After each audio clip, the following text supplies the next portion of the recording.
বাহরাইনের রাজধানী মানামায় চালু হলো নিউ আল রিয়াজ জেনারেল ট্রেডিং এর দ্বিতীয় শাখা। বৃহস্পতিবার ফিতা কেটে এই প্রতিষ্ঠানের উদ্বোধন করেন মানামার বাংলাদেশ কমিউনিটির নেতারা। অনুষ্ঠানের প্রধান অতিথি ছিলেন নাজমুল হাসান সোহাগ, বিশেষ অতিথি ছিলেন মোহাম্মদ সুমন প্রধান, আরও উপস্থিত ছিলেন মোহাম্মদ আলামিন, ইসমাইল, আমির হোসেন আলম, মোহাম্মদ সিরাজ সহ দেশটির বিভিন্ন সংগঠনের সদস্যরা। অনুষ্ঠানে আগত অতিথিদের প্রতি কৃতজ্ঞতা প্রকাশ করেন প্রতিষ্ঠানটির স্বত্বাধিকারী মোহাম্মদ রিয়াজ খান। দোয়া মাহফিল ও অতিথি আপ্যায়নের মাধ্যমে শেষ হয় অনুষ্ঠান। আমার প্রতিষ্ঠানে আপনার দেশে যাওয়ার জন্য যা চাইবেন সবে আছে। ট্রলি ব্যাগ হইতে, ডাইপোড হইতে, কসমেটিক, ঘড়ি, পারফিউম সব আইটেম আছে।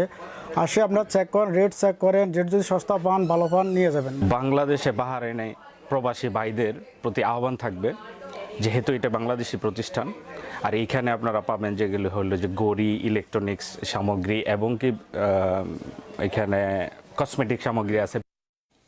আগামী 9 ডিসেম্বর বাংলাদেশ সফরে আসছেন ভারতের পররাষ্ট্র সচিব বিক্রম মিশরি। শুক্রবার এক সংবাদ সম্মেলনে এই তথ্য নিশ্চিত করেছেন দেশটির পররাষ্ট্র মন্ত্রণালয়ের মুখপাত্র রণধীর জয়সওয়াল। তিনি জানান, পররাষ্ট্র সচিব সফরকালে অংশ নেবেন বেশ কয়েকটি বৈঠকে। Foreign Secretary is likely to, is scheduled to visit Bangladesh. আগামী 9 ডিসেম্বর পররাষ্ট্র সচিবের বাংলাদেশ সফরের সূচি চূড়ান্ত করা হয়েছে। সফরে তিনি বাংলাদেশে বেশ কয়েকটি বৈঠকে অংশ নেবেন। পররাষ্ট্র সচিবের নেতৃত্বে আমাদের পররাষ্ট্র দফতর ভারত ও বাংলাদেশের মধ্যে সম্পৃক্ততা বাড়াতে কাজ করবে। আমরা এই বৈঠকের জন্য উন্মুখ হয়ে আছি। Look forward to this.